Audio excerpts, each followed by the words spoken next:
అనేది నడుస్తూ ఉంది. ఇదొకటి. కానీ చంద్రబాబు నాయుడు, రేవంత్ రెడ్డి ఇదొకటి. వీళ్ళు మరీ అనమాట మోస్ట్ అన్లైక్లీ. ఎందుకంటే ఆయనేమో ఎన్డీఏ, మోదీకి మొదటి మద్దతుదారు, ఈయనేమో కాంగ్రెస్ ముఖ్యమంత్రి. కానీ వీళ్ళిద్దరూ కనీసం 2-3 సార్లు కలిసి కనిపించారు ఈ వారం రోజులు.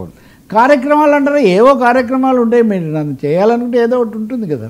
సో అది కూడా రామోజీ ఫిలిం సిటీలో కలిసి కనిపించారు, సత్యసాయి సన్నిధిలో కలిసి కనిపించారు, ఇతర వేడుకలవన్నీ అలా ఉంచి.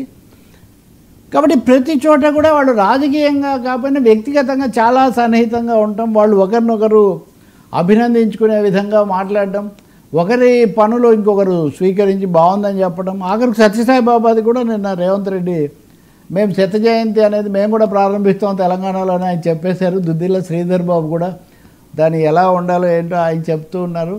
కాబట్టి తెలుగు రాష్ట్రాల్లో అక్రాస్ ది బార్డర్స్ ఈ విభజన రేఖలు దాటి ఒక సరికొత్త విచిత్ర రాజకీయ కలయికలు, రాజకీయ పొత్తులు ఆవిర్భవించినట్టు కనిపిస్తుంది. వ్యక్తిగత స్థాయిలో ఉండొచ్చు, ఎవరు ఒప్పుకోకపోవచ్చు, కానీ జూబ్లీ హిల్స్ సాక్షిగా అది ఇప్పటికే ప్రజలందరూ చూశారు. సో జూబ్లీ హిల్స్ సాక్షిగా చూసింది రాబోయే రోజుల్లో ఇంకొకటి 2 ఉప ఎన్నికలు కూడా వస్తాయంటున్నారు.